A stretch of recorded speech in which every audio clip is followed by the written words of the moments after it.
Hey everybody, welcome to Kimmel's Hours Pub. Time for another movie review. Tonight's movie, 40 Acres. Heard this from a TikToker that I follow. Guy who quit his job to do what I do, but he just does it a lot better. So, sorry, I'm still not giving you his name. Anyway, he recommends it's one of the top 10 streaming movies out right now, and this was in his top 10. I was like, why not? In a post-apocalyptic world with food scarcity, a black family of Canadian farmers descend from the American Civil War. Migrants defend their homestead against cannibals trying to seize their resources. Action drama, sci-fi thriller. Look at the names. I think Danielle Deadwyler rings a bell. I think I've seen her before. Other than that, I don't recognize anybody. So, not too sure about this one, but I know it's recommended. 6.6 on IMDb. Here's what's really cool. Only 2,007 people rated so far. So, 6.6, 2,000 people rated it. We're in early. We're in on the ground floor on a piece of stock that's either going to go crazy or cost us a lot of money. No, I don't know. But anyway, I'm going to check it out. Hour and 53 minutes long. I'll find out what it's about, give you a better idea, let you know what I think. Stick around. I'll be back.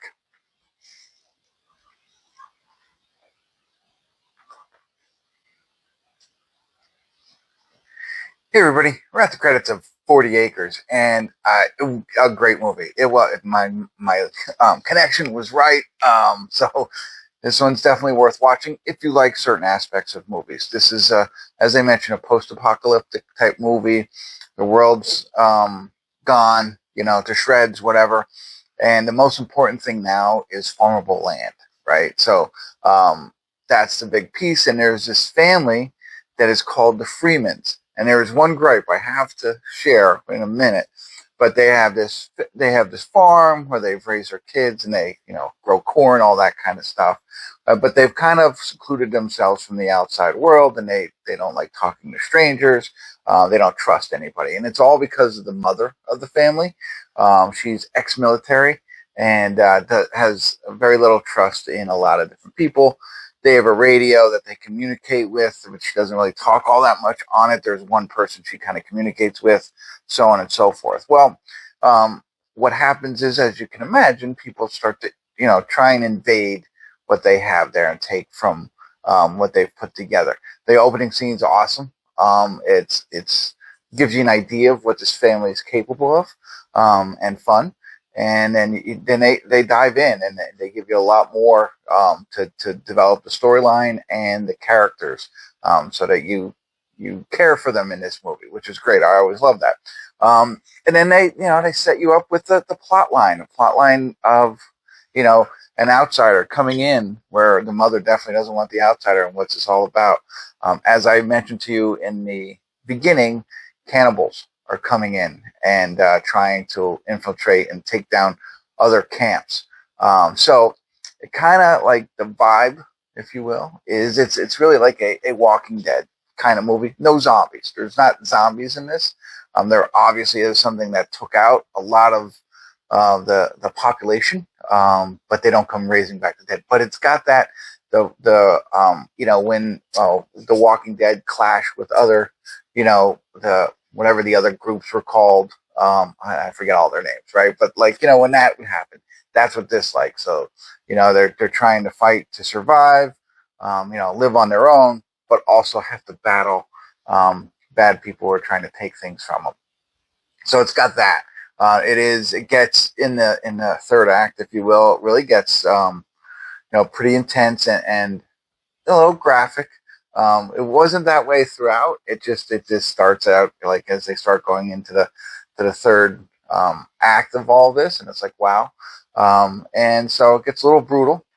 So be prepared for that. But otherwise, I thought it was well done. I liked it a lot. I had these thoughts ruminating through my mind, and they touched on the stuff that I was like, oh, why wouldn't they, this and that. I know it's hard for me to say. I'll say it at the end because I don't like to spoil anything.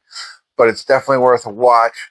It's intriguing. I would like to see more stories spawn off of this, like they did with The Walking Dead, the Fear of the Walking Dead and stuff like that. And I'll keep referring to that. I don't want it to go crazy, but I think there's more that could be told from this. You know, it could be like the 41st Acre or something. I don't know. A prequel, of course. Always love that kind of stuff to see what really happened. But it does a good job standing on its own. We don't need any more, but I would watch it if they put it together.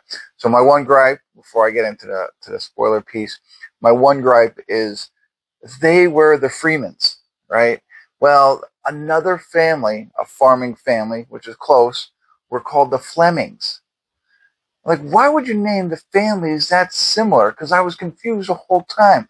Like, she's on the radio, and they're like, hey, has anybody heard from the Flemings? I thought they were talking about her and her family, because they're the Freemans. So it wasn't like I wasn't rock solid on who's who at this point of the movie, which is only about like 10 minutes into it, 14 minutes in, something around there. And I'm like, oh, and then as she does that, then they reach out to them. I didn't catch. And then they're like, yeah, this is a Freeman. So it's like, oh, okay. So I don't understand. And then that those family names go throughout the movie. So just be aware of that. They're the Freemans. There is another family called the Flemings.